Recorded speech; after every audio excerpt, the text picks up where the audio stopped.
Hello, everybody. Welcome to another Three Geeks podcast. We have Max and our friend Jarrell Johnson joining us in just a few minutes. But I want to start the show off. I want to compliment Dan and his storytelling ability. This man really gets you invested in his D&D stories. I had a blast. And it was fantastic. And you, sir, are a pretty good DM. Thank you. Absolutely.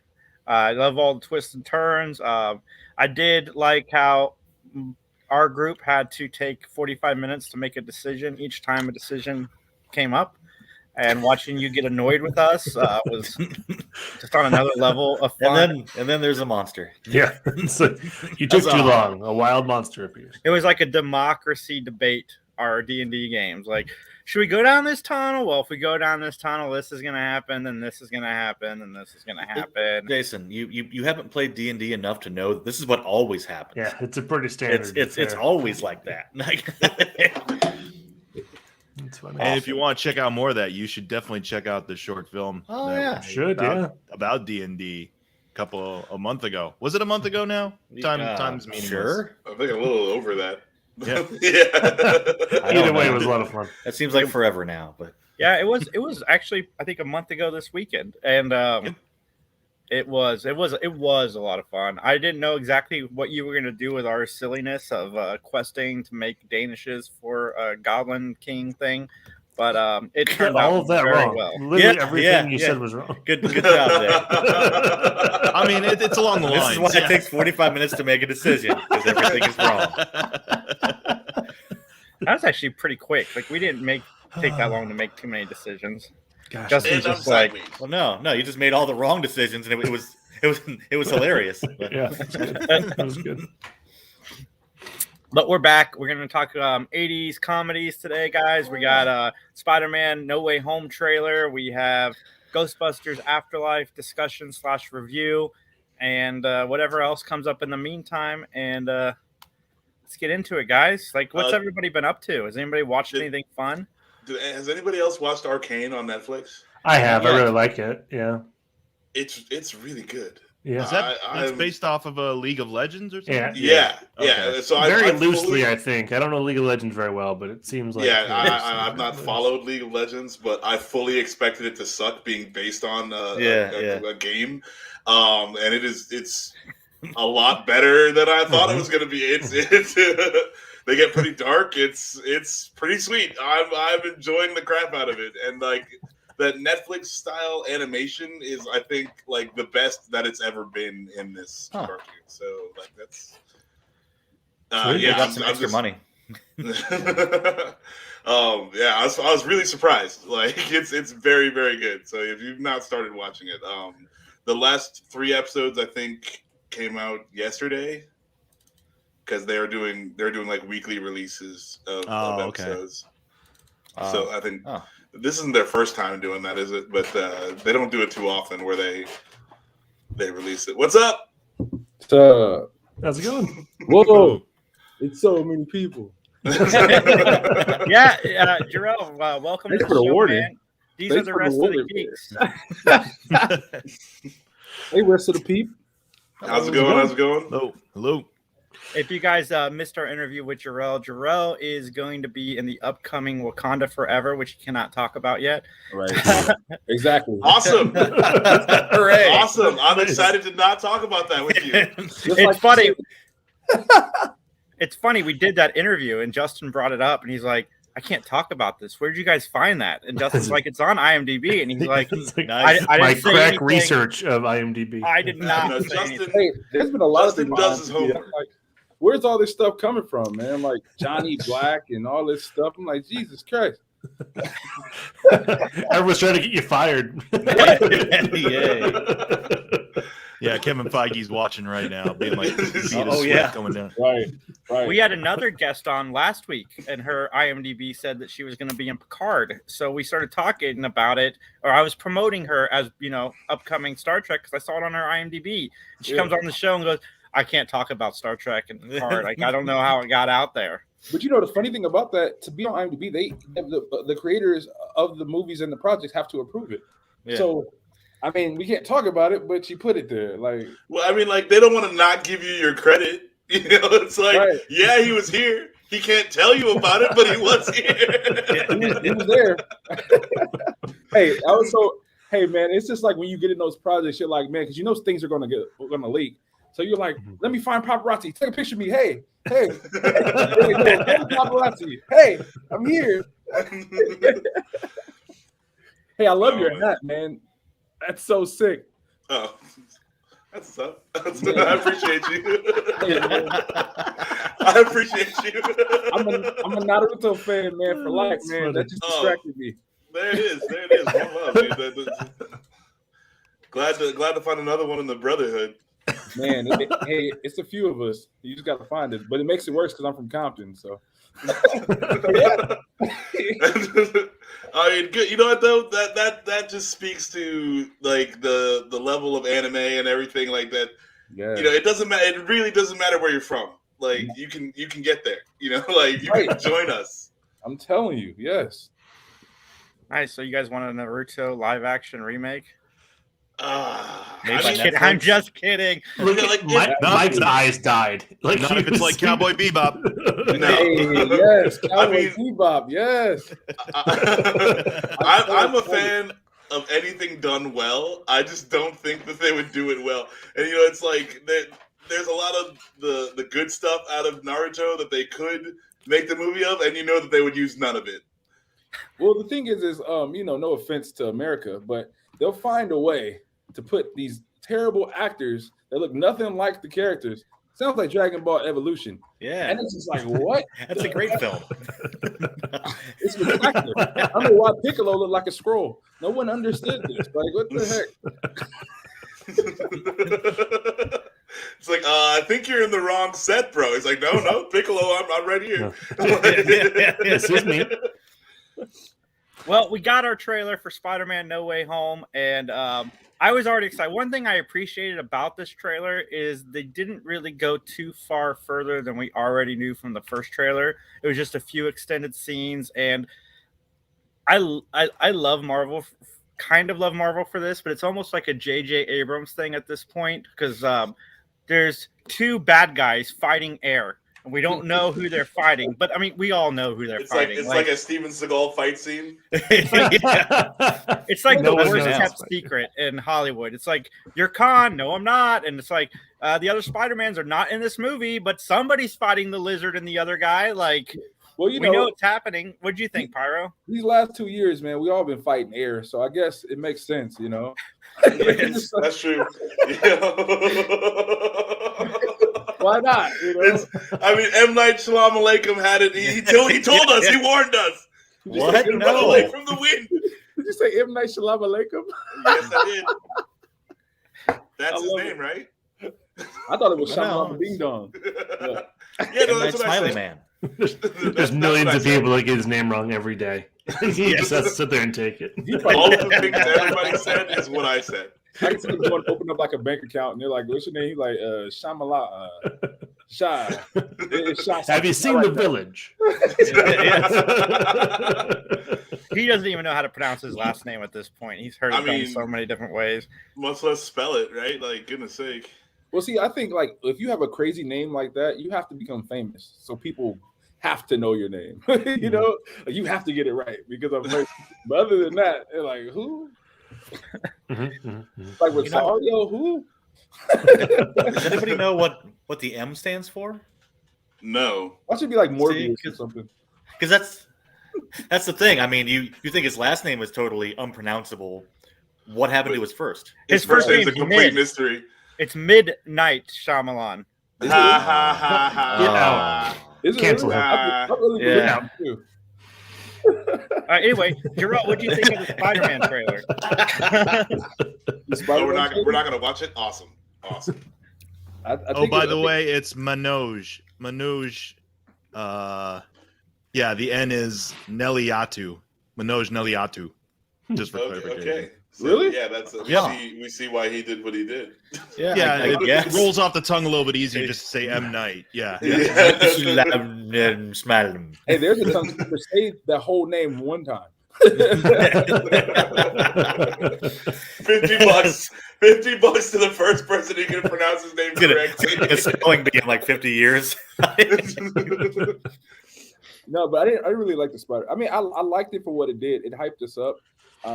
We all know what's going on. I feel like they're just really just messing with us now to this point. It's crazy.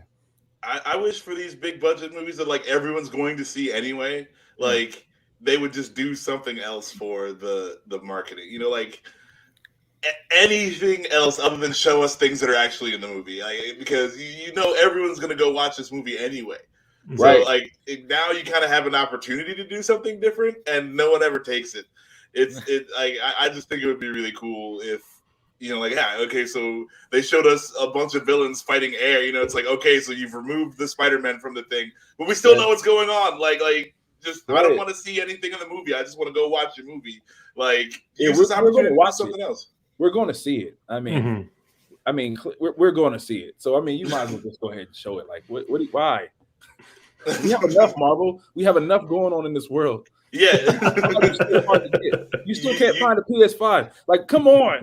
I saw somebody walk out of a Target with a PS5 the other day. Yeah. I was shocked. Did you grab it from them? Be like, you don't get to keep this. Oh, you silly fuck. Right. You got to outrun all the security guards. I was like, holy crap, I didn't know, you know, it was like that Eminem commercial where they see Santa for the first time. It's like, they do exist. They do exist. Yeah, I was floored. My jaw was dropping. The guy looked at me and was like, yeah, I know what's up. Like that's like, it's really amazing that this system came out last year and it's still just as hard to get this year as it was last year. It's wild. Ridiculous. And I mean, you know, it's really weird because like you'd expect them to just at least be stockpiling them. You know, it's like, okay, like no one can buy one right now. We can't ship it anywhere, but we've got 8 warehouses full of them, you know, but like it's not the case at all. Well, they don't really have the parts either, though. Yeah, it's the chips, right? That's always the chip. Yeah, it's a chip. But, I thought it was we couldn't get the chips from China because it's 100%. Yeah. I thought A, they couldn't make the chips fast enough, and then B, we've got problems shipping them. Right. Okay, so it's probably all of the above. And then when they make the system, they sit on a cargo boat somewhere. Yeah, it's just stuck in LA.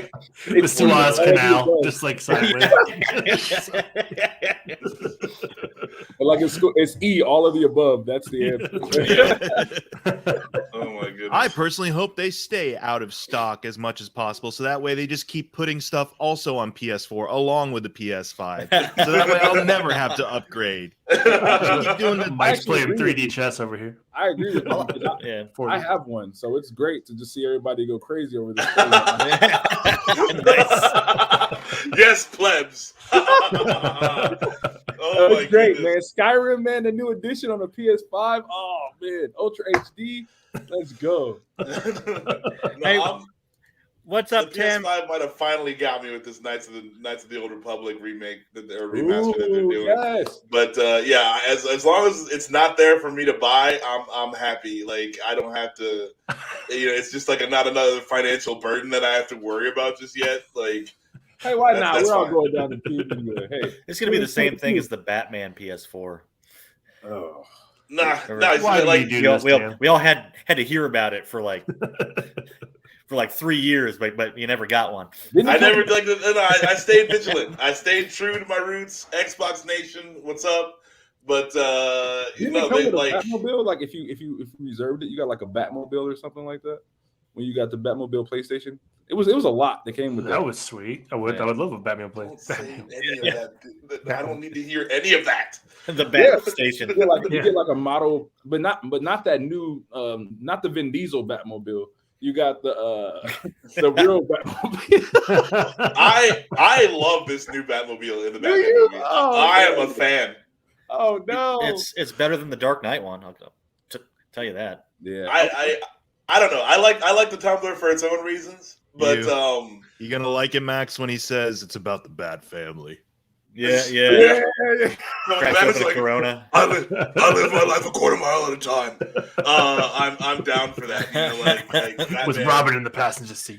Yeah, What I like family, about Batman. this, what I really, really like about this Batmobile is it actually looks like it's like, okay, what can I use?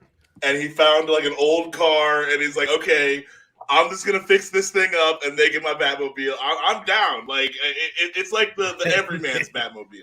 He better drift in that car. If he doesn't drift in that car, I'll be very mad. Oh, God. You can't Tokyo drift in a Challenger. It's not a freaking Acura fucking NSX or some shit. Like, no, you don't. Batman drift in can that drift thing. with every Batman. Yeah, There yeah, it goes. it's fine. Oh my God, I love it. I love it. He will outrun them Duke boys. Yeah. Jeez. Oh, them Bat boys better start flapping their arms or learn how to fly. let's see Harley Quinn hold on to that one. Right? I'm so down. I cannot wait for this Batman movie to come out. It's gonna be sick. I don't even care that Twilight's in it. Like that, I'm past that point. Like, oh Yeah. God. I think he's gonna be good. I hope he's good. Twilight. I mean, I hope he glistens in the sun and everything. I don't even care. The movie's gonna be sick. I think know. Bat I think you're nipples building and your Bat Building nipples, yourself up, man. bat cod pieces, Yeah. glistening in the sun. Do it all, and it's still gonna be sweet. I'm Back with credit you, card? Max. What'd you say, Dan? I want to the Bat credit card. Yeah, Bat credit card. Get me $1.5 million monkeys to make a giant Voltron Batman. Okay. Do all the things. Oh, that anime was so bad. I feel Yeah. bad Terrible. watching it. It was Yeah. It terrible. was so bad. It's not the worst. It's close. It's probably close. That's It was arguable. Like Bottom when you're that five. far at the bottom, it's really arguable what's worse. Yeah. Everyone was top 5. That was definitely bottom 5. So there you go. Yeah, absolutely. Like hands Hands down. down. Why don't we do bottom 5 things, Jason? Right? That sounds fun. We're trying to be can. positive. It's much more argumentative for sure. Yeah. See? I mean, We're gonna do bottom 5 of the year and top 5 of the year, so that'll be fun. But Year? yeah. and I've already got my top 5 of the year. Most of them were HBO Max exclusives. But He gives us this topic. He already has it done. yeah, I'm pretty much done with my list. But some of us saw Ghostbusters Afterlife, and I want to talk about it because I love Ghostbusters. I loved Ghostbusters 1. I loved Ghostbusters 2. I love the real Ghostbusters. I love the fact that they put some of the ghosts from the real Ghostbusters in this movie. No, you're not mentioning the Ghostbusters movie. You missed one. You missed one. What's that? You missed I the I was Ghostbusters. okay with that one. You don't Yeah. count that one? We I don't thought count the 2016 Ghostbusters was fine. I like Melissa McCarthy and I like Kate McKinnon. I thought they did great. But Ghostbusters Afterlife is a movie that I've wanted for 31 years. 31 years. And I know Mike's going to bring up tone in a few minutes and we'll talk about that. But I am 100% down with the movie that Jason Reitman made. It is going to feel different because you've got the son of the original Ghostbusters director directing this film, and it's about the younger kids. So you're seeing it through a different lens. So that, I think, kind of explains the tonal issues a little bit because, my kids don't have the same tone and look on life that I would maybe have. But I thought this film was great. If you're going to it expecting the original Ghostbusters, you might want to curve those expectations a little bit. But when, the original Ghostbusters show up, they deliver. Bill Murray is always fantastic. I think Dan Aykroyd is one of the most overrated actors in Hollywood, personally. But spoiler alert. Yeah, really. Like I was seen it, you're just like, damn. hey, everybody knows they're in the movie. I'm not spoiling any specifics. I'm like, They gotta be ghostbusting air, Jason. No specifics. I'm not going to get into specifics, but there's a lot of emotional moments in this movie. Finn Wolfhard does a pretty good job. McKenna Grace is the standout of this movie. I had no idea that she is the same actress from The Handmaid's Tale season 4, and wow, her versatility is just wow. She looks like, I know she doesn't in real life, but in this movie, I believe she is the granddaughter of Egon. Like, oh my goodness, that Jason, like we came out of the movie and Jason's like, oh my god, that girl was perfectly cast. Like she looks exactly like Egon's daughter. I'm like, that's a wig, right? But is he the swirl like the cartoons? It's not like it's not movie like the Harry magic. Potter children. I mean, I'm look sorry, at Movie magic, dude. It's like Nicole Kidman being Lucy, just Yeah. I can't give it top like billing for the casting because they didn't grow the children like they did for Harry Potter. No, like all the Harry Potter children are exactly like they were in the book. If I pictured it in my head from reading the book, the Harry Potter kids that they cast, for the movies were that. They were exactly as described, and that's how they actually look. Like that's not there's no wig, there's no nothing. Like that's them. They grew It's a them real out of scar test on tubes. his head. It's Yeah, the scar is real. Everything was real. How dare They made the book hair based and on the makeup be a kids. thing that exists? the prop guy is doing that, with a penknife. Like when he's 5, he's like, okay, I got to make this scar, kid. Yeah, hey, so, sorry about your luck, but the movie has to get made. You want to be Harry Potter or not? Come on. Jesus.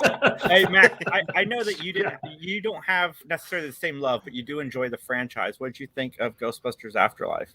Ghostbusters Afterlife was all right. I had fun watching it. It was a bit like the kids' Disney Ghostbusters movie. Like all the kids just know how to use everything. And I understand Egon's granddaughter she's exceptionally smart and could figure some of these things out. But still, this is the proton pack is a nuclear reactor. She is a child. And she did blow up half the city. She did blow up half the town, though. Well, but so did the actual Ghostbusters. It does. Yeah. How is she exactly the level of all the regular Ghostbusters? You remember? She's 12. Hey, remember how when they blew up half a hotel? Yeah. I mean, there's not really a set bar for proficiency in ghost busting. Well, I'm just, the original guys were fuck ups too. So but this kid has the one kid has driven a car 4 times in his whole life, failed his driving test, but all of a sudden he's drifting through the street, hitting perfect turns and shit. Follow that ghost, This movie needs to happen, Max. Yeah. Well, no, I'm just saying. Otherwise, you're just watching him learn how to drive for 2 hours. That's my kind of Ghostbusters movie. There were around that you could have put in this if Paul Rudd was driving the whole time, it would have just been a little bit more believable in that scenario. But it was still good. There's just some utter ridiculousness that I was okay.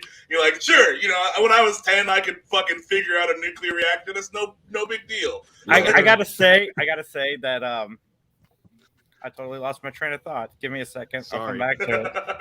Utter ridiculousness in a Ghostbusters movie. How dare they? Really. I'm not trying to trash the movie. I mean, it's perfectly fine that Spider-Man's a genius that can make web shooters and all that stuff. But give a kid a car and a proton pack, and we all get angry. I'm not angry. Out of the movie. Sounds like you're kind of angry.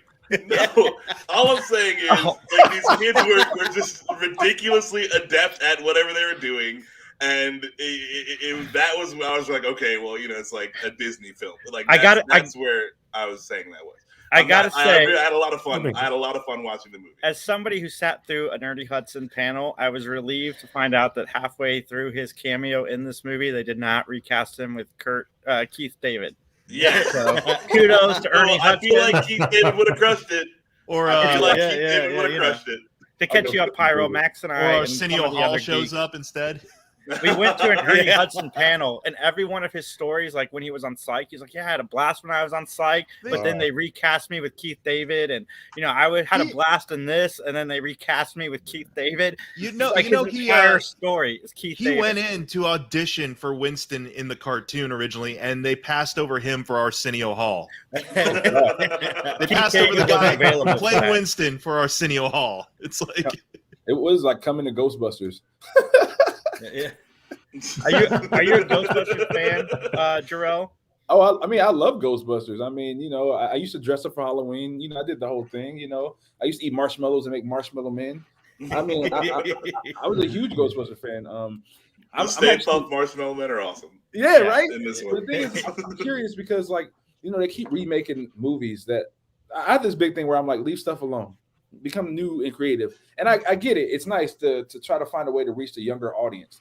But I mean, some of these younger audiences aren't stupid. They don't need a remake. You could literally just have them watch original classics. Now, I'm not dissing this movie because I haven't seen it, and I'm planning to see it. My mom and son just got in, so we can go watch it in Dublin. But the problem I have with this is it's just why can't we create something new? I mean, we have all this money. I mean, if it's not broke, don't break it. I mean, I feel like it's not. I'm not saying it's like Home Alone, the remake, but I'm just saying like there's just certain things. Just leave it alone. The chances to sell toys diminishes with original ideas. They got a brand, they're going to use it. So I mean, that's why Sony keeps re-upping on Spider-Man stuff so they can hang on to that brand and stuff like that. Mike and I had this conversation yesterday or on Friday through text, and I love talking to Mike about movies just because we come from such different angles.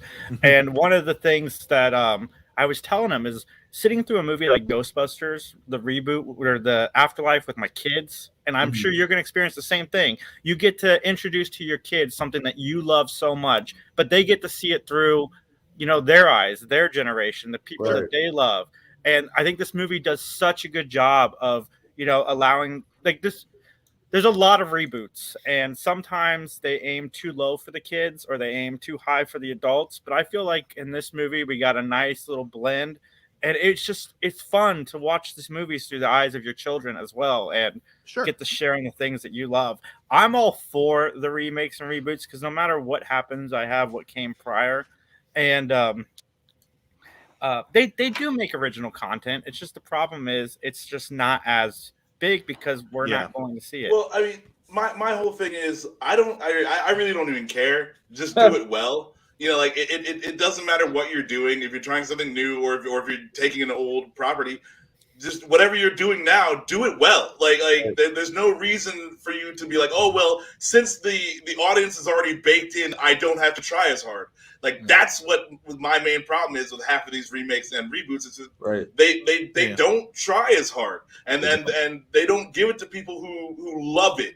If you look at like Creed, you can tell that dude loves the Rocky story, and I had fun watching the Creed movies. I'm so glad you went further with that, because when you said when you look at the guy from Creed, I'm like Scott Stapp, like oh my god, everybody! The Creed movie franchise.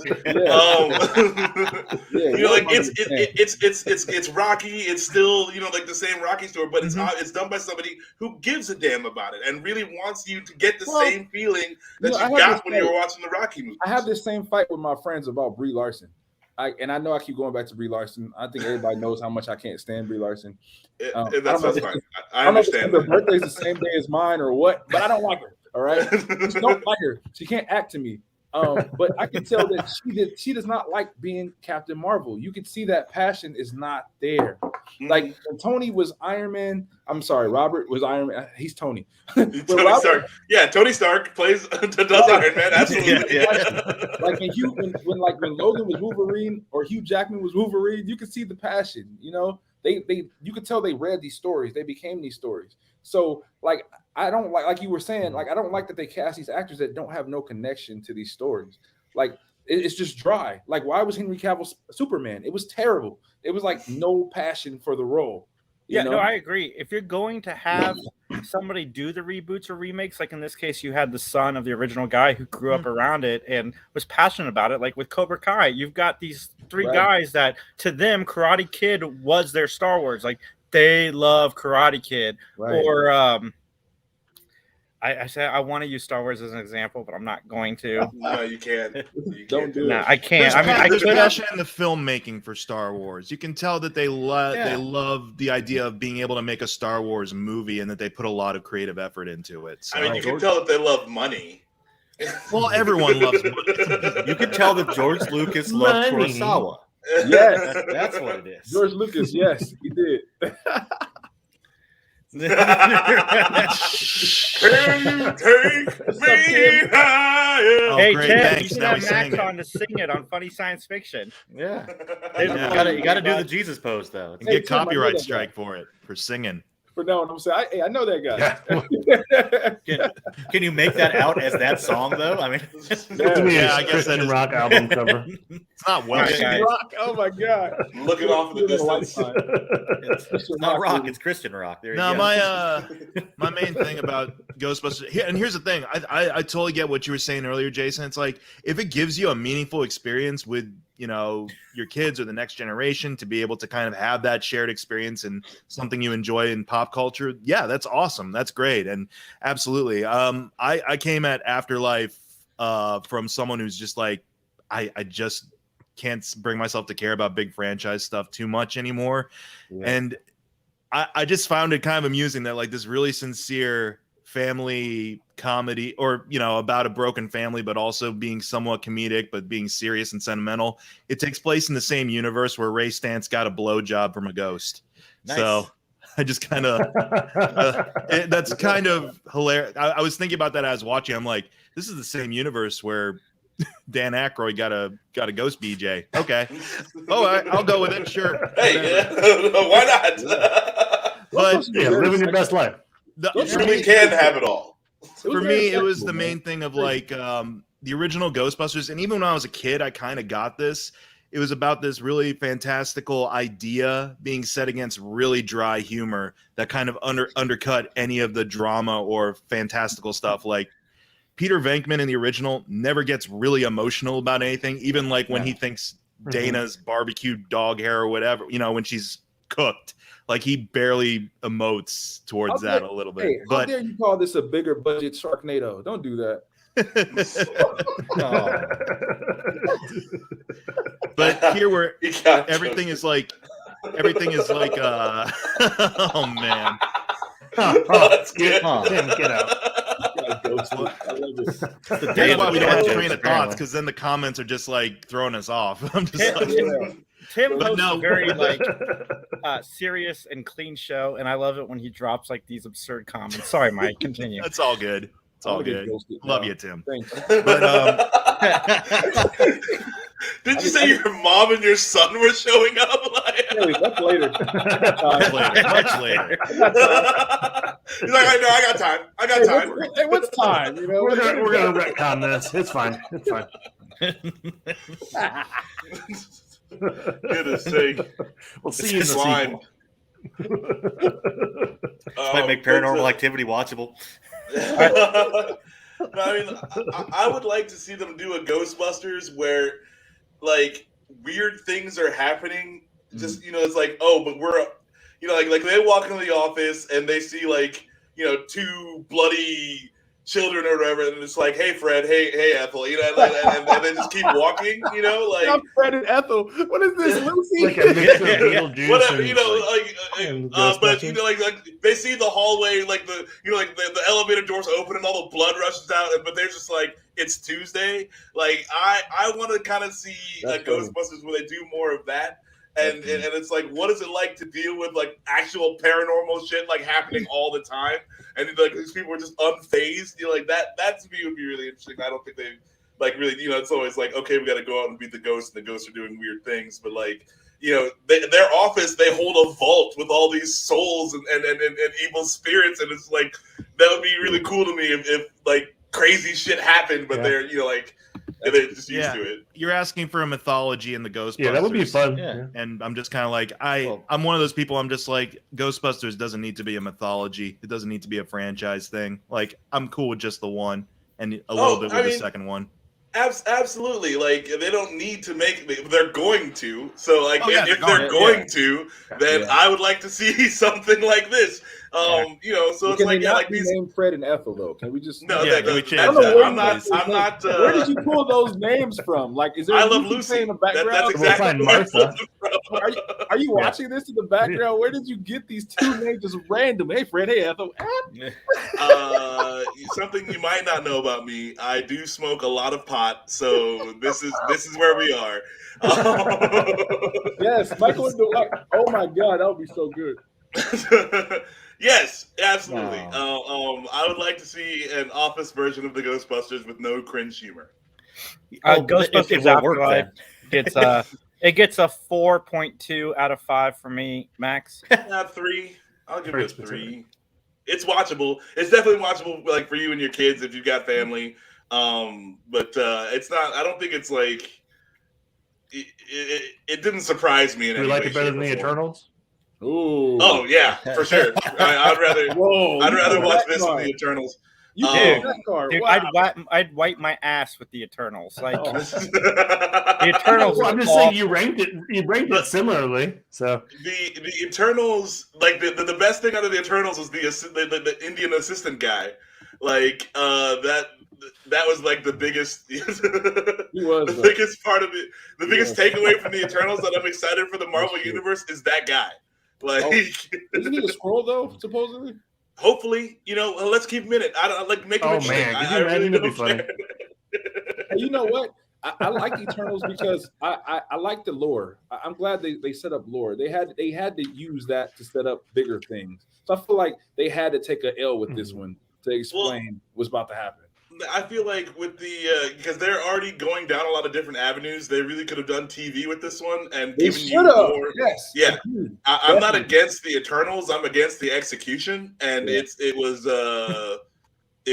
bad. It was just done poorly. And again, like I don't really care what you do as long as you do it well. The thing is with Eternals is that it's the placeholder for Inhumans. Originally, there was going to be an Inhumans movie. Then they moved that to TV, and we all know how that went. Because we all remember it so well, right? And then they were like, shoot, well, big goofy dog. Let's make this Eternals, I guess. Yeah. I love the big goofy dog. Yeah. That's the only part that I still remember. So yeah, Lockjaw was cool. I like Lockjaw. Lockjaw's the shit. I love I would have preferred the Inhumans over the Eternals. I would have too. But again, it's like when you give it shitty writing and then you're just like, okay, well. We do like nobody cares, yada yada, and you just do a thing flippantly. Then this is what happened. It's the balancing act of trying to do a team that's not X-Men. They don't really need to do anything. They had Angelina Jolie. They just Angelina Jolie sucks. She flat out sucks in this movie. I agree. I totally agree, and Selma Hayek as well. I'm a big Selma Hayek fan. Like I've literally seen all of her movies, and I was not happy about this one. They could have let her show. They should let her show a little cleavage, and we would have been great. I mean, right? Mike, what do you give Ghostbusters? 2.5. It's fine. Yeah, enjoy it. It was fine for what it was. I just personally am just like. It's not really what I want from Ghostbusters because I don't want anything else from Ghostbusters, honestly. So it's fine. It's funny. Mike is not he's not a huge fan of the IP stuff anymore, but you tend to enjoy it. You just don't get excited about it. Like you tend to enjoy it for what it is. Everything is perfectly fine, and you could nitpick shit to death, but everything is perfectly enjoyably fine.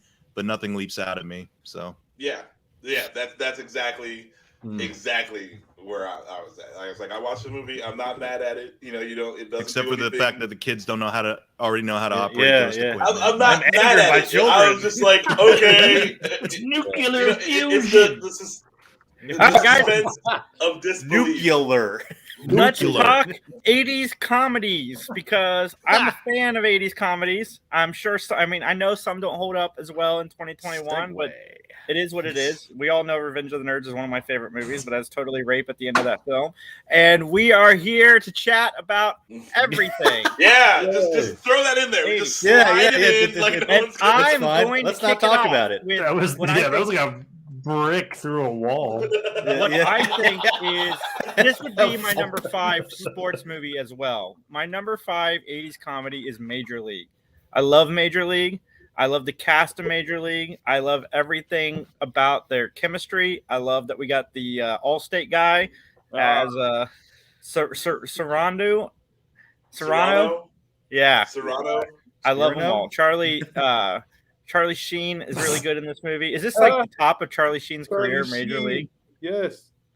And Wesley Snipes before they recast him with Omar Epps. Okay, no. See, in Major League 2, we can't afford Wesley Snipes anymore. They had to recast Wesley Snipes because they could not afford Wesley Snipes anymore. No, he wanted to do it, but I know he couldn't do it. He was filming something else. And sure. they had changed the script from R to PG. Yeah. I'm pretty sure the title of Major League 2 is Major League 2, we can't afford Wesley Snipes anymore. So Yes. Oh, man. And Major League 3 is Major League 3, why try? That's wrong. Major League 3, now we can't afford anyone. Now they got one guy back. Yeah, whatever. Corbin Behringer? Benson. Where did our budget go? Justin, what is your number 5? My number 5, I think my number 5 is Ferris Bueller's Day Off. I love Ferris Bueller, but Ooh, really enjoy All it right. I like for that. comedy. Yeah, Ferris Bueller's Day Off was like, you know, like I don't know, I don't want to say everybody, but like everyone wants to be as cool as Ferris Bueller. You know, like I wish I could just make all these things happen in a day. Like That's true. I love John Um, Hughes. I agree with you on that. but my favorite. And everyone really character is appreciated his friend group, right? His friend just stuck around. Yeah. I found out recently that movie was actually written for Anthony Michael Hall, and he had to turn it down, and that kind of soured his relationship with John Hughes. That's why he wasn't in many of John Hughes' stuff after. Huh. Max, what is your number 5? Now, I don't feel like these are the funniest 80s movies, but these are when I was a kid, like, because my parents were pretty strict on what movies I could and couldn't watch. So, like, these are the 5 80s movies that I could see as a kid and that have the most weight with me. So they're not by any means the best 80s comedies. They're just my top 5. Out of Number 1, Gone with the Wind. Yeah. Gone with the Wind is still my favorite movie of all time. Man, the caveats are so heavy. Obviously. But no, number 5 goes to Short Circuit. All right. Oh, I remember that. You know, That's I've a never good one. seen that, and I love Really? Gutenberg. I love Yeah, 80s Gutenberg. It's all right. Is there any other kind of Gutenberg? Yeah, that's fine. Yeah, there's Lava Lantula Gutenberg. But no, I love number Johnny 5 and The cheese is pretty Short good. Circuit. I actually even like Short Circuit 2, which is not as good. No. You made it number 2? Yes. Oh yeah, dude, check it out. It's not as good, but hey. You know, like it's still Short Circuit. You know, it's funny. People always say like there's 80 sequels that aren't very good. I actually personally like Caddyshack too. Oh. What? I just saw it for Really? the first time recently. Well, yeah, Dan, I was told it was the worst movie of all time. So when I No, sat but down, it's not. Okay. I chuckled. It made me laugh. But it's not good. Okay, like that, Yeah, You're like- exactly. Just like Airplane 2 Is that, made is that, me is that laugh. the qualifier if it gets a Airplane little 2 is fine. Yeah, that's another one people say is horrible, but it's not. Jarrell, And I what's don't your know number who these 5? people are, but Well, I mean, I would say, you know what's really weird, and they had a bunch of them. I think they might make another one. Police Academy. nice. You gotta love the beatbox guy or the sound That's a good guy. one. Yeah. Yeah. Yeah, Michael Winslow. did Yes, you see that he was on America's Got Talent this year? Really? Yeah, he won. I think he won. He should. What? Yeah, That's not fair. He should. I like how yeah, he Not should. even fair. Like He's great. He should win He's a things. professional sound maker, man. like a whole generation of kids discovered him this year, and we're all like, we've known about Michael Winslow. He was like Hollywood's best kept secret. Police Academy Afterlife. I mean, like, it's coming. Michael Winslow It's is obviously great in Police Academy and all the movies with all of his sound effects and everything, but I saw him sing a freaking Who song, like with guitar and everything. And it was all him. And I was just like, I saw him. I don't Nice. even understand what's going on right I mean, now. yeah, the dude's Also the talented. audience. He was everything. Pyro, to let you know, Yeah. there actually is 2 unofficial Police Academy sequels because it features the entire cast in both of them: Lava Lantula and Two Lava, Two Lantula. Lava Lantula. It's got Gutenberg, Michael Winslow, Marion, I don't know her, Ramsey, Marion Ramsey. It's got the whole cast. Wow. Yeah, Huh. they fight fire-breathing tarantulas. It's Yeah, fantastic. I'm still not. Oh, I thought they Oh my they God. battled like molten spatulas. Ooh, that would be fun. I would watch that. Spatula Oh. City. Yeah. Like Gordon Ramsay's kitchen. Man. Hell's Kitchen. Hell's Let's Kitchen. make that a movie. Watch out for the lava lantulas. All right, Mike, what's your number 5? Could you imagine that being the reality TV show cooking show? Sorry. I can't imagine. Yes. I can't imagine. Michael Winslow is just making sounds for the spiders. Please don't murder me. 5. Yeah. Clue. Good one. Yep. I Good love one. Clue. It's a great one. I remember Clue. Wow. Tim Curry, I'm gonna man. go It's- bang oh, yeah. my Hey, wife. Tim Curry is a beast, man. Man, it's crazy. That's an 80s all-star cast. Clue. Oh yeah, it is. Yeah. Dan? For sure. I'm gonna go with Beetlejuice. Okay. Good one. That is a very fun movie. I like that a lot. Keaton, like, just rocks it in that one. I enjoy the music. Yes. He stole the show. Oh yeah. Oh, hands down. Are they making a musical off of that? They I think did. they already did. I went okay. and they saw it already a few did. years back. It was pretty funny. But man, is Broadway expensive. Fuck yeah. So I'll go see Hamilton. I mean, it's like, anything in New York is going to be more expensive. New York City is going to be more expensive than like anywhere else. But Mhm. no, Broadway is Yeah. fucking expensive. Yeah. All right. Number 4. My number 4 is personally my favorite of the Vacation series, which is European Vacation. Nice. I love this. I know everybody goes to Christmas Vacation or the original, which the original is great with John Candy, but it's the second one, European Vacation. I don't know why, but when he's trying to show the kids Big Ben and he can't make the turn, I laugh so hard every time I watch that movie. And then at the beginning with John Aston, doing the Family Feud guys role, where he's like literally makes out with the daughter during the game show. I find that hysterically funny because that was so accurate of Family Feud back then. I love European Vacation. It's great. It's the we are looking for sex part for me that just gets me every time. Yes. Oh man, It's very lowbrow, but it's great. Every time. the whole franchise except for Vegas Vacation I'm a fan of, but especially European. Justin, what's your 4?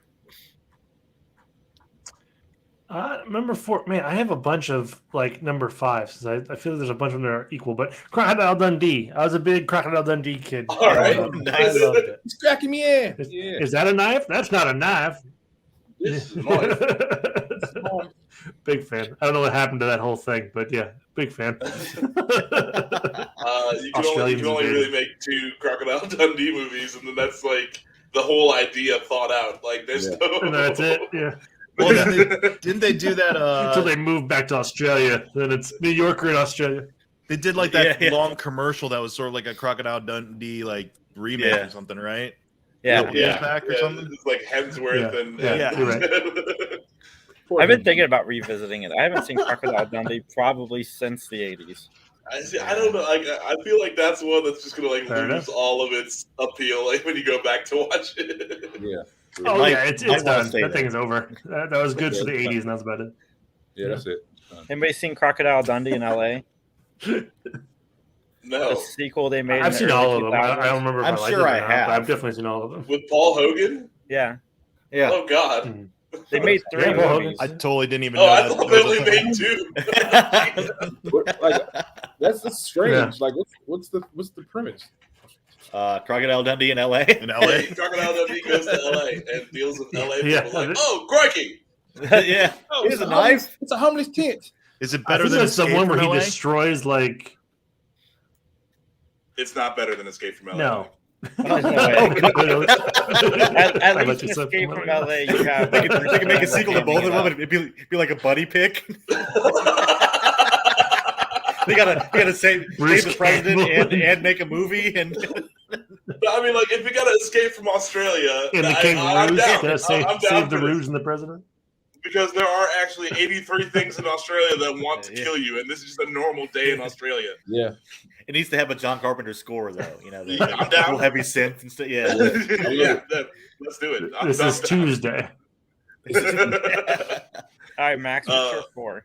Number 4 is going to go to Weird Science, and this is what I'm actually surprised I got away with because it is very adult. Yeah, I love it. It's one of those like celebrations of nerddom movies that I can get behind, and I don't know, I just have a lot of fun with Weird Science. Who plays the asshole brother? That's a good question. I'm Googling it right now. Dr. Google, where are you? Yeah, anyway, he does a great job as just a total fucking jarhead asshole brother, and Bill Paxton. Yes. It's over. Game over, man. Game over. That same guy. I just saw that for the Weird first Science. time. Game over. I saw that for the first time this year. Oh, really? Yeah. Wow. Yeah, I'm sorry. Like, that one's really good. I wish you would have seen it earlier. Yeah. I enjoyed it. I have really found myself loving John Hughes, so I've been going back and watching everything that he's done that I've missed. Yeah, solid number 4, Weird Science. That's it. Jarrell? I would say The Burbs. Yes. Nice. I love The Bird. I wanted that to be my number 3 because that's close with my number 4, but I say The Burbs for sure. That movie is the most funniest, scariest wannabe movie I've ever seen in my whole entire life.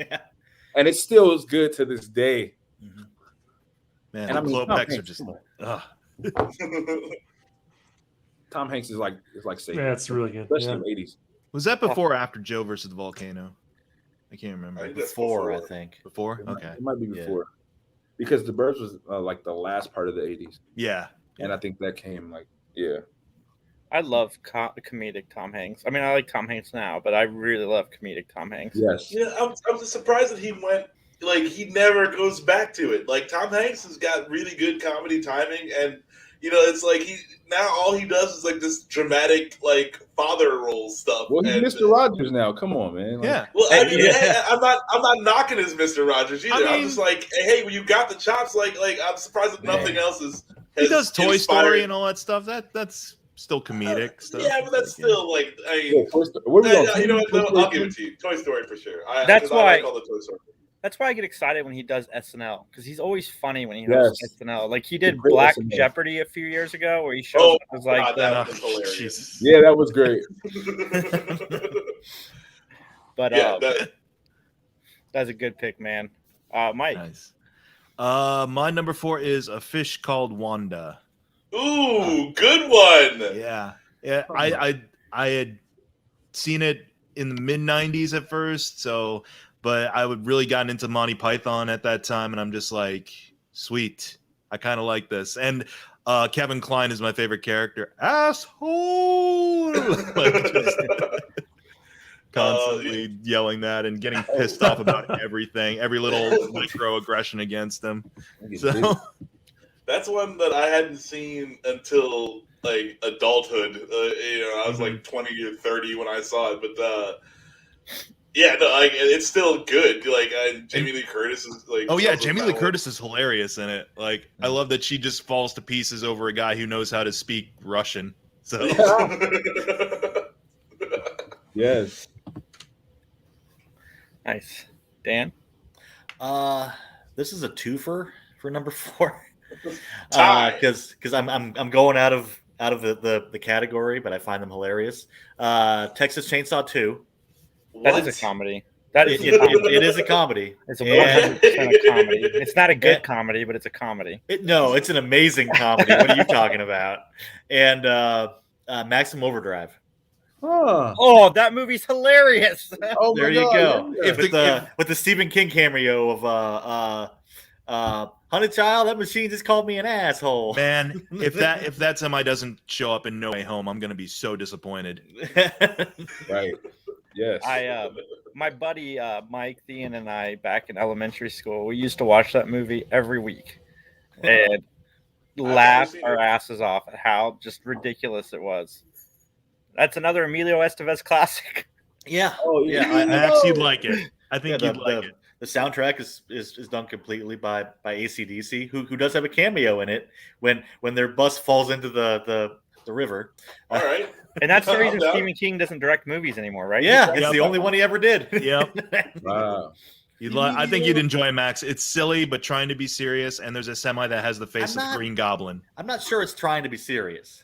I mean, for Stephen, it's trying to be melodramatic. Let's put it that way. And it's Stephen King melodramatic, so it's kind of like, I think it was his homage to the 1950s like space movies. You're so nice, Dan. I fully agree with Mike. I think he was trying to make it. I don't think he's he trying was. to do an homage, absolutely, but like it's like he's you can tell there's a sincerity there, which is cool, but it does come off as really silly. But Yeah, Oh. it's All right, great. I'll It's have a to check great that out. pick.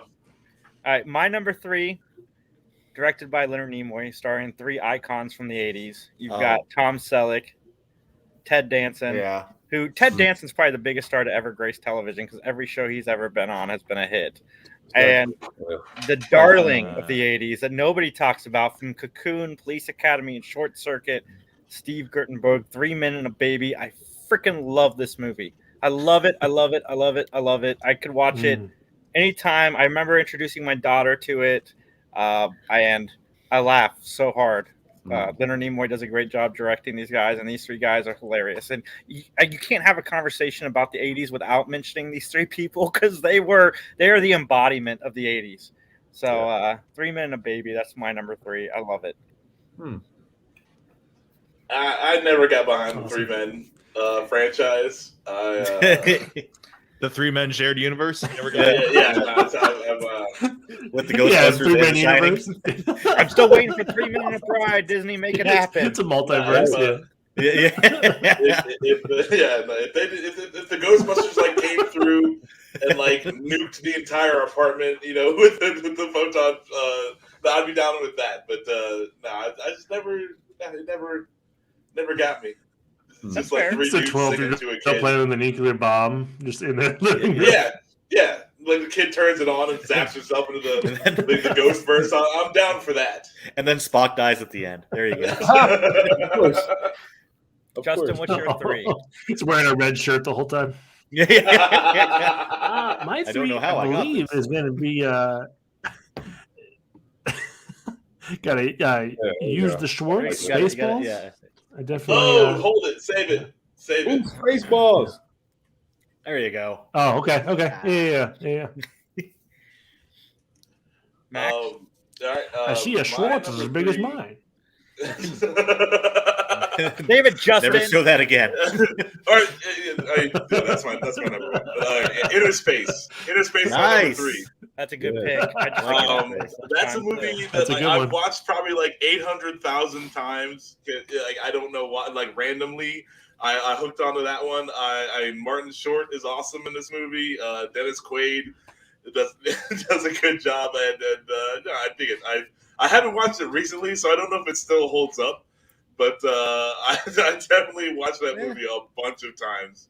Yeah, like I said, I just watched it recently, and it's definitely one of the 4 Martin Short movies that are watchable. Oh, poor Martin Short. Here we go again about the 3 amigos. Man, shots Yeah, fired. yeah, Martin Short here did we nothing this go. morning to deserve that.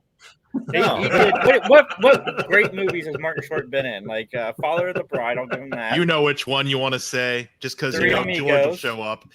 Hold on. 3 Amigos and Clifford was good, this right? one. Like he was also in Clifford, which is awful. Back in George's neck I is love that tingling. you champion Steve Guttenberg, but Martin Short Right. you got a problem with. I love Gutenberg makes me laugh, Dan. I don't know what to tell you. Is it Interspace? Oh, he was part of the original SCTV cast. Yeah. He was in Comes from 3 Stern. Fugitives. I like that one. He was that in was Jack better than Plus 3 3. Men and a That's Baby. a good one. That's the 4th one. All right, Dan, you figure that out while we go over to Okay, Jarrell. no problem. Jarrell, what is your number 3? Man, you brought his name up, and I love him so much. I wish he was still doing stuff. Uncle Buck. Uncle Save it. Buck. Oh, Yes. That was Nice. my movie, man. Yeah, save it, man. That's I a got good it. one. I got Good it. one. coming up, too. Pause on Uncle Buck.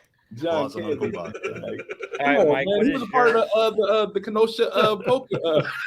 Poker. Yes. Mike, what is your Straight out number of 3? Scranton, man. What do you mean? Well, to kind of continue on from the Uncle Buck vibe there, Planes, Trains, and Automobiles. Yeah, Good nice. pick. Yeah. Awesome.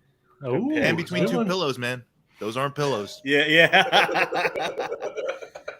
Growing up, Steve Martin was somebody I just never really got. But as I've gotten older, I really like Steve Martin, and that is definitely him and John Candy's chemistry in that film is just fantastic. Did anyone put Great Outdoors on their list? No, Not yet. That's a great one. No, but it could have been on. Yeah, like just That's to good. continue the like John Candy, Dan Aykroyd, Yeah. like all the Great Outdoors honorable mention. Just while we're kind of talking Fair about enough. the same kind of movies. All right, Dan. What? No. Wait. It's on you. No, I don't want it. No. Okay. Number 3, Dan. Number 3. First of all, Martin Short was in Mars Attacks, which makes it Oh, better see, than 5. Steve Yeah, Martin. but who wasn't in Mars Attacks? Oh, But it's amazing. I love that flick. And my number 3, are we on? the biting of yes, the finger Spinal gets me Tap. every time. Spinal Tap. Oh, Spinal nice. Tap is amazing. Oh, that's so good. I didn't think about that at all. Yes. That's a good one. Because these I amps mean, go like- up to 11. The whole like I don't know how many mockumentaries were done before Spinal Tap. but I Not feel many. Like, yeah, this definitely kind of set that whole genre up. You know, like it's that's something that you can definitely do. But Spinal Tap is amazing. There's so many like great parts, like when they make the tiny Stonehenge because they make it in inches instead of feet. Or But you see, I need larger bread. But I keep folding the meat. Maybe you can use Funny. doubly on it to make it sound better. Funny. But yeah, it's She means Dolby. it's such a good flick. But I love Spinal Tap, especially because like it was the forefather to Death Clock and Metalocalypse. Yeah. I'm 100% down for that. Like, Yeah, Spinal Tap. that's fair. All right, guys. My top 2 feature 2 of my favorite actors of all time. So number 2 for me Is Jean-Claude Van Damme in what? No. Jean-Claude Van Damme didn't make any purposeful comedies until much Nailed it. later in his No, career. I Thank think you. he did though. But anyway, my Not number purposefully, yes. Not My number perfect. 2 is probably my favorite trilogy of all time, and that's Back to the Future. I love Back to the Future 1. Alright. It's to me, I know that you can find holes and stuff in it, but to me, it's a perfect film. I love everything about it. I love Michael J. Fox. I love just the whole story behind that movie. Like, they wanted Michael J. Fox. They couldn't get Michael J. Fox, so they cast this other guy, and it just wasn't working. And so they went back to Michael J. Fox, and somehow this all ended up working out very well in the end. And I love the sequels too. And yeah, Back to the Future is my number 2 comedy from the 80s. It makes me happy every time I watch it. This is one franchise I'm glad that they haven't continued, because I think the trilogy in itself is perfect. Yeah, And there's no reason to touch it. Oh, they will. yeah, they Yeah. will. It's coming. Nothing's off limits. Yeah. It's going to happen. Trying to it's date your gonna mom come isn't in, relegated to just the 80s. When Yeah. Bob Gale and Robert Zemeckis pass away, I know they'll be. But Bob Gale owns the rights, and he refuses to do more with it. So they got to wait until he's no longer with us before they can. Can you put that in his That'll happen. will or something? Like, don't Technically- ever do this. Yeah, I think you can. I think something. I really hope like he wills the rights to like a diehard like no, this is what he wanted. This is what he wanted. They did make the Back to the Future point and click game, which was a sequel, which was actually pretty damn good. The Telltale one? That Yeah. sounds sweet. Yeah, it It was. does The sound really Telltale cool. game was great. That sounds dope. See, I like that when it's like he's like, we never want a sequel. Well, that sounds good. The game was good. I like the game. It's not But a you know, movie. and that goes back to what we were talking about at the beginning of the episode. Like, hey, if you do something well, it's worth doing. If not, then get the fuck out of here. I'd be lying that if I heard that they were going to find that they had found a way and they had passionate Back to the Future fans behind it. It would pique my curiosity, but I'd be more like Mike. I'd be more trepidatious going into it, more so than I am with anything else. I'll But take a break. I'm sorry. I'm all kind No, of tripping. we're doing a shorter show today. So, Oh, okay. Okay. Cool. Justin, what is your number 2? My number 2, and I was flip-flopping back and forth between the two of them, but I think I'll go with Goonies. Okay. Nice. I like Goonies would have been my That's six. my family and I watch that a ton. Like that's like my sister's favorite movie. It's a lot of fun. I mean, Josh Brolin, freaking Samwise Gamgee. So He's good. got a name. Sean Astin. Right. Short round. I remember. Short right? round. Yeah. I mean, come on. Do The the sloth roles. guy. Oh man, it's so good. Everybody out there looking for a sequel to the Goonies, go get an NES and buy the Goonies 2 on the NES. Don't. How about you don't buy any of this? That's a You know what I terrible love? game. I love in the Goonies is like the chick, the bad guy. I think she's freaking awesome in that movie. Oh yeah. Yeah. Mom She's so Fratelli? good. Yeah. Yes, Yeah. Oh, she scared the crap out of me when I was a kid. right? Yeah. You're like, Doesn't surprise me at all. because she's Oh, sort of shit. like an elementary school teacher that she reminds me of my 5th grade elementary school teacher. That's why. When I was a kid, I thought she was evil because of Throw Mama from a Train. Ah. Everything she's in. Oh wait, I'll Yeah. save it. All right. Stop. Yeah. All right. Max, what is your number 2? Number 2 goes to Bill and Ted's Excellent Adventure. Nice. Good I like pick. that. Nice. That's another That got one, man. knocked off Keanu my list. Reeves, Yeah. George Carlin. Yeah. I mean, it's awesome. I love it. I know 69 is not like that adult of a joke or whatever, but like that's one of the jokes where I didn't get it when I was watching the movie as a child. But then, Of course like, not. I watched it as a teenager and I was like, oh my God, I've not been laughing at this joke the whole time. I was like, what does 69 have to do with anything? You're like, that's a weird number What to have I pick. done? Right. What It's about your that? mom, dude. Remember when I asked her to the prom? Shut up, Ted. I remember saying 69 Oh, in the it's so good. classroom and I got in trouble. Yeah, Aw. you just didn't know. And I didn't understand why I was in trouble. Nobody would explain it to me. I was just told I couldn't Yeah. say it anymore. Explain me why this is bad. Don't open Don't push that button. Socrates, of all I just said the mispronunciations, Waterloo all the Socrates is my Time and favorite. never got in trouble. Napoleon is the standout for me in that movie. Like he, Yeah. Avec non water slide. all right, Pyro, what's your number 2? My number two is you guys said their names, man. We have Dan Aykroyd, we have Jamie Lee Curtis, and like the king Nice. of comedy in the 80s, Eddie Murphy. I would say Trading Places. Yeah. Very My cool. number 2, man. I've Trading learned Places. about stock market watching that movie to this day. So yeah, Right. Trading Places. Hey, those are 3 more names synonymous with the 80s, like Danson, Selleck, and Gutenberg. Yeah. Yeah. Yeah, one of Eddie Eddie's Eddie best. Murphy was I king prefer- though. I The prefer 80s was like Jarrell. Eddie Murphy's Oh, yeah, time, right? yeah. But that Eddie was, had Hills the yeah, Con. like, The 80s was 80s Yeah. for sure. It's funny because I Yeah. just watched the how this was made, or the HBO the Netflix show where they go back and show the behind the scenes of shows. The and they movies that made showed- us. Yes, they Yeah. showed the behind the scenes of Coming to America, and him and Yeah. John Landis, like they had a huge falling out. Wow. But like they were like oil and vinegar. But then like when Beverly Hills Cop 3 comes around, Eddie's like, I want Landis. So they call Landis and they're like, hey, Eddie wants you to do this movie. And he's like, Are you sure Eddie wants me to do this? Eddie who? He mentioned me by name.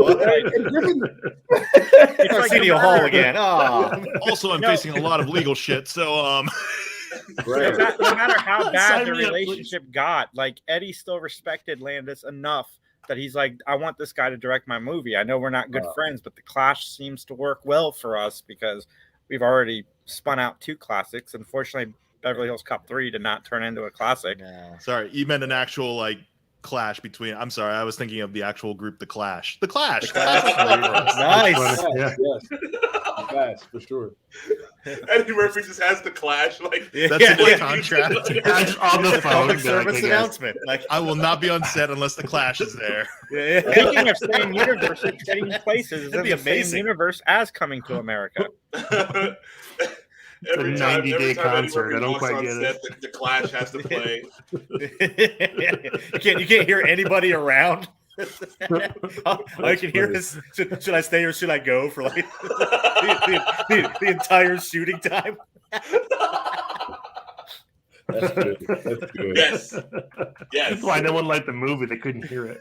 I mean, come on. Should I stay or should I go? It's such a great song. Yeah. Everyone wants to hear it 83 times back to back.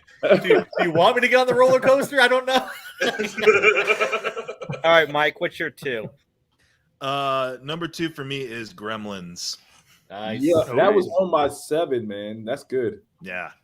No, it's fun. It's fun. I love it's demented. It's kind of sort of got an innocence to it, but also the Gremlins are just like vicious as hell. And then Phoebe Cates' Santa Claus story, just absolutely every time I end Have up you just watched laughing. the Gremlins as of 2021? No, I haven't watched it. It's so funny to watch it now versus when we used to watch it. Oh. It's like, what the hell was we? Oh, yeah. Oh no, I'm Yeah. definitely gonna have to visit it now that we're talking Yeah. about it. I'm gonna have to revisit it and be Like, like, this is terrible, but good, but Oh, yeah. terrible. Yeah. it's a lot of stuff that like you'd be like, this is technically sort of kind of a kid's film because of Gizmo, but Yeah. also not really. It's Yeah. It's like the Monster Squad. You know, Yeah. I mean, it's Yeah. kind of a kid's film, but Well, yeah. like, what's her name? The old lady who wants to kill his dog at the beginning. Even then, Yeah. you're just like, that's terrifying. And it's a Christmas movie, so it's very seasonal right now. Yes. It is a Christmas It is a Christmas Die That's Hard. why I'm probably gonna watch it soon. It's like Just for Die the Hard. holidays. Me too. just like Die Hard, all Christmas Yep. movies. Yeah. You Yeah, gotta just watch like that. Die Hard, Silent Night, Deadly Night, and Black Christmas. Krampus, is Krampus on the list? I like Krampus. I like that voice. so Krampus much. was okay, but it's not one of my classics yet. I like Krampus Sure. too. Jeff. By the way, Jason, I was about to say you mentioned Gutenberg all this time, but you forgot Yeah. like one of you, Howie Mandel, man, Oh yeah. Gizmo, Oh shoot! Bobby's the That's a worst. one of good your one. faves. Yeah. That's true. That's true. I actually had Mandel do something funny a few years ago back. He pranked Liz's parents, and it was fantastic. That was So, pretty funny. Yeah, I remember he that. he had her stepdad looking in the driveway for fingers sticking out of his concrete driveway. Super funny. I'll post a link to that later. But Dan, what is your number 2? My 1 and 2 are very close to each other, but I'm gonna go with Throw Mama from the Train. Good pick. Yeah. Because that is such a great, like, dark comedy version of Strangers on a Train, and it's so quotable. Yes, it's a good example of a kind of a remake. Like, it is good. It's a good film. I like Billy Crystal too. I love Oh Billy. yeah, but I mean it's got That was great. it's got such great lines as the one lady doing had a nightmare that Louis Armstrong was trying to kill me. and when they're driving down the embankment and goes it's like the Flintstones car wash. It's so good. That's funny. But yeah, that's one of my favorite comedies because it's so good on multiple levels. Nice. Okay, so my number 1 is, everybody here knows how much I love John Candy. I love John Candy so much. I've interviewed both of his children. They are fantastic people in their own right. You guys should check out some of their work. Or check out our podcast with Yeah. Yes. Yeah, Burying the lead there, man. with Chris and Jennifer. But I Uncle Buck. Like I think every John Candy movie is funny. I haven't found one that I have not been able to enjoy for at least John Candy. And Uncle Buck. Jarrell, just so you know, like this is when somebody picks one that's lower or higher on your list, you pause until so then we can all talk about it at the higher pick. So, so we're no disrespect. Okay. No disrespect. I just So wanna- now you can really get into it. This Yeah. is Okay. So that's all. So yeah, because Well, I did what? it justice. Come on. Was there Yeah, two no. versions? Please don't be offended. Like I did it justice. I was excited. Like, there's 2 of them. Your Like, list oh my is stupid and you're stupid. Yeah. Now let's talk about I did Jason. not- Yeah. Missed the 2015 remake of that one. I did not watch the Mike Epps Uncle Buck TV series they did a few years back. God. Really? That's a I didn't thing? even know about that. What? Oh God, no. We Mike talked Epps is about it not on here. funny. Oh. Can we all just agree that Mike Epps is not actually funny? Like Day Day was his best character ever, and that's it. It's just his character. His character is funny, but he's not funny. All right, You know, so some people are just naturally funny, but he's not funny. Yeah. Yeah. Like I don't understand how he became a thing. This might be a controversial take, but not only is this John Candy's best movie, and I love Macaulay Culkin too. This is Macaulay Culkin's best movie because when he's spitfiring questions to Candy, it's comedic gold. This is the movie, in my opinion, that made everybody fall in love with Macaulay Culkin, and then obviously it just got a lot bigger with Home Alone. But Jarrell, what's some of the things you love about this film? Well, I mean, man, that was pretty much the best. That back and forth between a kid and an adult is like what we go through now as a parent with kids. Like, so just to see that camaraderie, but it was okay. And then the I don't know, John Candy is just amazing. Like he is what we wanted to do to these kids in school. Like we want to go there and just be able to get away with certain stuff. And he was just like, oh, I don't care. Like I'm an adult. When he goes to get the daughter and his niece, you know, he like drills open the door. Yes. I'm just like, that's fucking parenting right there. And that's how it should be. Yes. We got so sensitive. We a lot of, like, if you ask our parents, they know where they were when Kennedy and Lennon died. I know where I was when John Candy died. Like, I remember that day. Because he's the first like superstar actor that I remember really like connecting with his movies, and I love this. I love all 3 films he made with Macaulay Culkin. Only the Lonely Macaulay Culkin was in that as well, and yeah, that's true. Uncle Buck is a fantastic flick. If there's somebody on this planet that hasn't seen it, you guys sit down. For some reason, Uncle Buck is a Thanksgiving movie. I watched it every Thanksgiving. It has nothing to do with Thanksgiving other than it takes place in the winter. But like food in Uncle Buck, so technically it's a Thanksgiving movie. The big pancakes. It's a family thing. Yeah. It's fine. Do I have to put a spoiler alert up for talking about the big pancakes? Will people cry? I want to throw that out there. I do want to say, Jason, I'm glad you clarified when you started to say like people remember when JFK was shot, and I'm like, please don't say you remember where you were when you first saw Uncle Buck. Yeah. I was like sitting on my sofa in front of the TV, and Jesus wept. I know where I was when John Candy died, and I know where I was when Chris Farley died, and I had an impact on both of them. They both really sucked. The first time I remember being sad over a celebrity's death. I think every year on John Candy's birthday, we should just make these huge pancakes. That sounds like a national holiday right there. Yeah. Great idea. I mean, that could take Columbus Day for sure. Like, yeah. I'll bet you it's already a Canadian holiday. I was gonna say, someone in Canada is like, I got you. Oh, it's a day that ends in day. Yeah. It's funny. We interviewed Jen Candy a few months back. And she was telling us she's really good friends with Chris Sullivan from the This Is Us series. They went to improv school together. Wow. So they're at the improv school, and he comes up to her and goes, do you know John Candy's daughter goes here? And she's like, Chris, my last name is Candy. Like, you didn't put this together? He's like, it's you this whole time. Nice. But yes.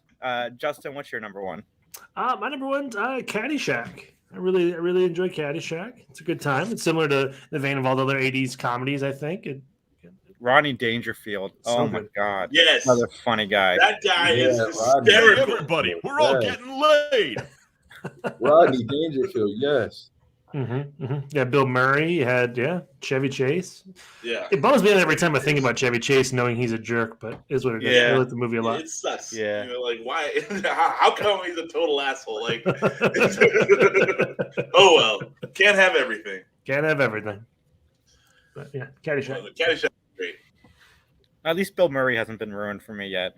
Yeah, I would encourage everyone to watch that Bill Murray documentary where the dude just follows around trying to like find Bill Murray.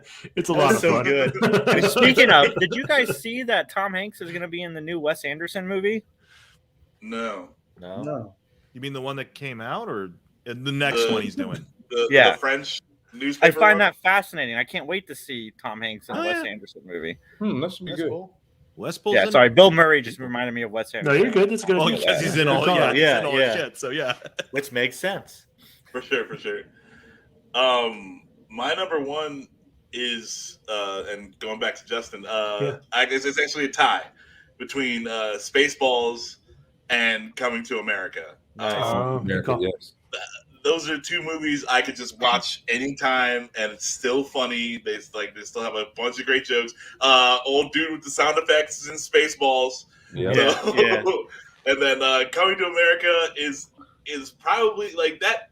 That movie for me is weird because like as a black guy, but I grew up in suburbia, so like it's it's like okay, this is a black comedy movie, and that kind of filled a space for me where I didn't understand, like let me it's like, hey, this is for us, but also it's just funny, on its own.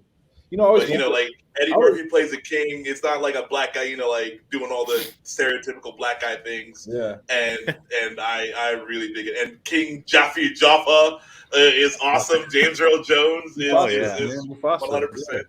Did you see the sequel, Max? Yes, it's not as good.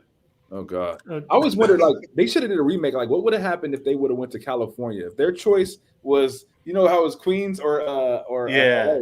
They should have did a remake where what would have happened if they would have chose the opposite. I think that would have been great.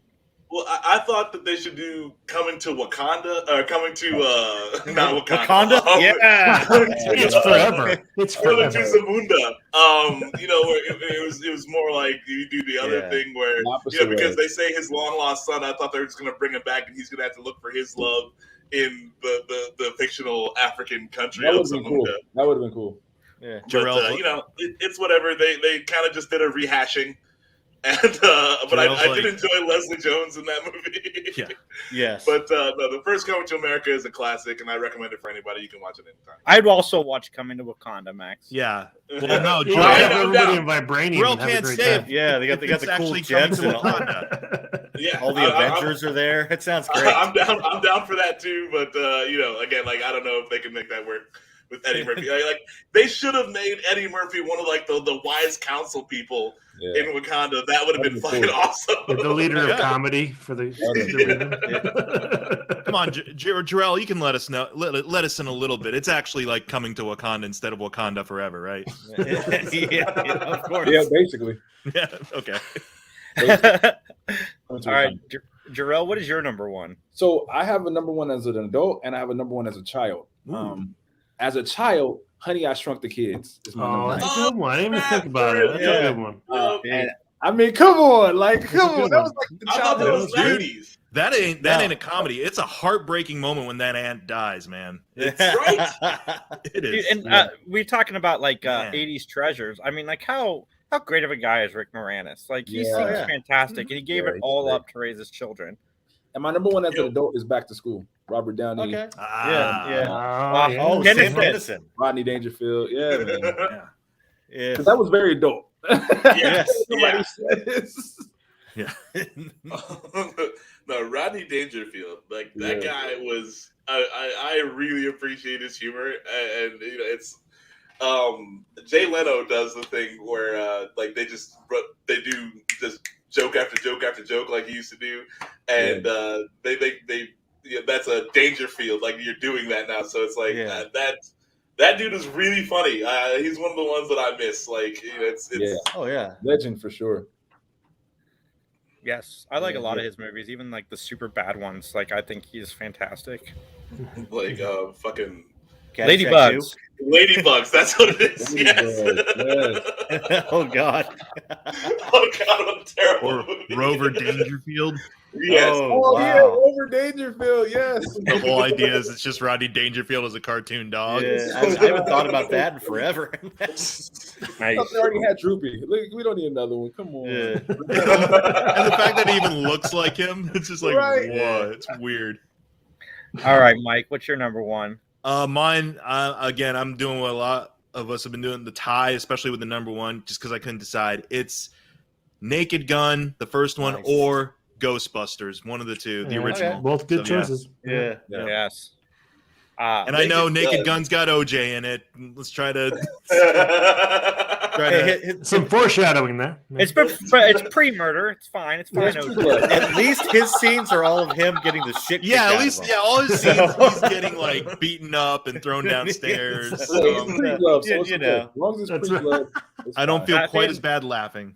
If they had made that Naked Gun 4 they were talking about before Leslie Nielsen died, that would have been post-murder OJ, and that would not have been as good. But yeah, no, the Naked Gun series is fantastic. That would have been pre-memorabilia though. Like, yeah. I wanted Max so bad to grow the fro that OJ had from Naked Gun 33 and a third. That was never meant to be. Like my hair flashback would not do that. Yeah, like it's. I gave it a go. I grew my hair out like as long as I could, and I don't got it like that. Like that's just that's just the sad way the cookie crumbles. Yeah. And it's fantastic because Leslie Nielsen plays it straight. Like so many awesome. people nowadays that do that kind of humor, they don't play it straight, and that's why it's so funny. Just all the little cutaway moments. Like my favorite part that I still just find myself laughing about, just thinking about, is when he's got what's her name, Kelly. Is it Kelly Preston? Kelly? No, it's oh God, I'm forgetting the actress's name. Lisa Marie Presley. Lisa Marie Presley, yeah, or something. Priscilla Presley. Priscilla Presley. There we go. Lisa Marie was there. It's one of them. I don't know. But yeah, Priscilla Presley, he's got her by the arm. He's like leading her up the stairs, and then you cut away, and then cut back, and it's him with like a dummy that he's just flailing all over. Yeah. That's funny. And of course, Ghostbusters. I mean, yeah. What can you say about Ghostbusters? Yeah. So. We had a whole segment at the beginning of the podcast about Ghostbusters. Yeah, we talked about it. The first one, is just really good, and I love the super dryness of every like Egon is good, and Bill Murray just kind of. I don't really understand Bill Murray. Like he's half a genius, but he's also like this super slacker guy who wants to get by. Like, yeah. He just kind of gives zero shits the whole time. Most my favorite line from amount of work. You know what's funny is I watched that movie, and I watched it recently with trying to think of Belushi in the Bill Murray role because that's who it was supposed to be. And I don't see it. Like, it's really hard not to picture Bill Murray there. I mean, obviously, we got Belushi as Slimer instead, which is a nice little tribute. Nice tribute. But, Dan, what is your number one? My number one is UHF. Okay. The Weird Al Yankovic movie, because it's so good. I never seen it. I should watch it, you're saying? Hell yeah, you should watch that. It's amazing. Weird Al is one of my favorite musicians of all time. Yeah, he's so talented. Yeah, he really is. And his band is extremely talented as well. Yes, I just watched his "Trapped in the Drive-Thru" music video today. Yeah. To me, like the man has classic after classic, but to me, "Trapped in the Drive-Thru" is my favorite song by him. Yeah, just because he gets the R. Kelly inflection so well, he gets the over exaggeration so well, and R. Kelly is not something you want to really be talking about these days, but it's Weird Al makes it accessible. And I love him in cameos, man. He's been in a few Adam Sandler movies. He just pops up like, oh my God, this Weird Al, and he's so funny. Man. Oh, he's in all the Naked Guns, all the Naked Gun movies too. Right, exactly. He has great. Is he in the Naked Guns? Yeah. No, they just made that up for the segment, Jason. Yeah, wow, I did not know that. Now I have an excuse to watch. We're totally gonna get Jason with this. He's in that. He's in long gone. They were talking to Pyro for months. You've never seen the Jean-Claude Van Damme Weird Al Yankovic team up. He's also in Wakanda Forever too. He's there. Yeah. I'll keep my eyes peeled for him. But he's in the new Weezer song too. Yeah. Oh, definitely. He actually is in that one.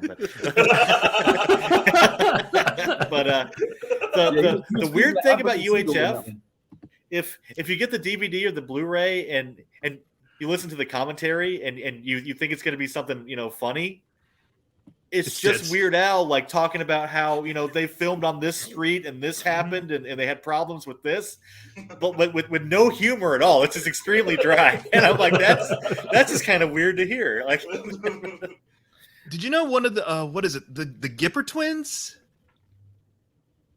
No. It's one of the acts for the channel. Yeah. One of them is married to Bette Midler. Oh wow! How fucking weird is that? It's like, I just realized a random factoid because I was watching something about UHF and it's like, oh yeah, remember the Gipper Twins or just those random twins who make the weird kind of noises and songs. Yeah. And then it's like, oh, one of them's married to Bette Midler, and you're like, what? Pardon me? Nice. All right, everybody, tonight on the Three Geeks channel at 9 o'clock, The Perfect 10 featuring George and Clint. They are doing the the Perfect 10 females that have passed away that they would like to have a drink with or have a meal with, and they're going to discuss that. Last week they did top 10 males, and it was a lot of fun to listen to. Top 10 women that I want to get ghosted by. Nice. Is there after dark special content? Yes. I gotta say, like, that is the first time I've ever heard of that particular concept for a top. I mean, I've heard of like who would you want to have dinner, but it's like specifically like, okay. Yeah. Yeah. Huh. All right. All right. Okay. Check out Indeed. Jarrell on all social medias at Pyro26. Tell us, how's your album doing? It's doing pretty good, man. I'm actually amazed how well it's doing. Actually, I think it deserves it, but I'm a perfectionist, so I just feel like it could be better. But I love it, and I'm glad everybody else loves it. Like, Nice. It's awesome, man. I can't wait to go to Applebee's with you. So the last time we talked to him, I'm like, we should grab a meal. And he's like, in his mind, he's like, what's the widest restaurant I can name to be the widest restaurant to go to? And he's like, let's go to Applebee's.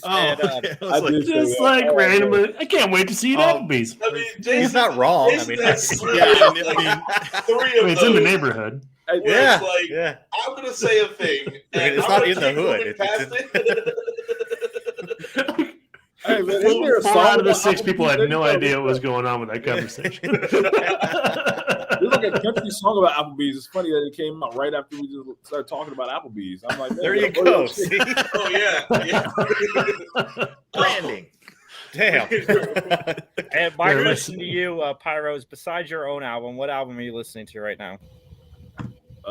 Not really many actually. A lot of music is sucking. I do like Donda though. I like it more now than when it came out. I guess I appreciate it more, which is saying something because all the music has been whack. I mean, no, they just say, hey, like it. I hear you, man. I just got I downloaded Joel Ortiz just released a new album, Joel Ortiz. Okay. And then I've been listening to Joyner Lucas's album from earlier this year. But yeah, I mean, there's nothing new. Like the Snoop's algorithm's kind of whack. I'm not listening to that. Snoop crap. is not good. I'm No. sorry. Like, To be honest, he's never been good though. Honestly, Yeah. like you really listen to his music was good. Dr. Dre was good. Oh yeah. I mean, anybody can rap like tap that hat, Matt, cat. That. Yeah. Yes. I absolutely agree. I I was just feel listening like to DRE a couple days ago, and I'm just like, yep. Yeah, Snoop Snoop was is never good better with than he was Dre. Dre. But when Eminem and Snoop had their little tiff at the beginning of the year, Snoop released one verse where he went at Eminem, and it was actually lyrically very, very well written. he but didn't write it. He didn't write it. I was about to Oh, say no. See, there you go. there. Eminem probably wrote it. So yeah. He outsourced to the guy. Yeah, just I here, know here, a guy that take- can fix this. And that's how Let's good start some Eminem shit. is. He's like, I can't have you put out one of your whack ass runs for our feud. Like, you need to step it up. Yeah. Hey, I rewrote this for you. Please do it as Yeah. written. Everything probably wrote it for him. Exactly. That's why what Snoop we got do. down on both knees and begged for forgiveness like afterwards. I mean, but don't get me wrong. Snoop is a legend, and he will always be a legend. But I mean, 50 Cent actually can't rap either. But it works. It works though. So it worked. It works. Yeah. It works But when he's again, with Dre. there's another Eminem tie-in where it's like, okay, when you have Eminem writing your songs or whatever, it's gonna work out for you. Yeah. Like when you have Dr. Dre do most of the work, it's gonna work. Yeah, exactly. It's like when we all saw Straight Outta Compton, the way he had Eazy-E record his beats and stuff. Like he Yeah. made Eazy-E from off-beat guy to one of the most recognizable voices in hip hop. So yeah, Dre is a magician Yeah. in the studio. But He's a wizard, Harry. But everybody out there, I want to thank you guys for tuning in. I had planned on ending the show at 1:00 so I could go and give my stepdaughter a card.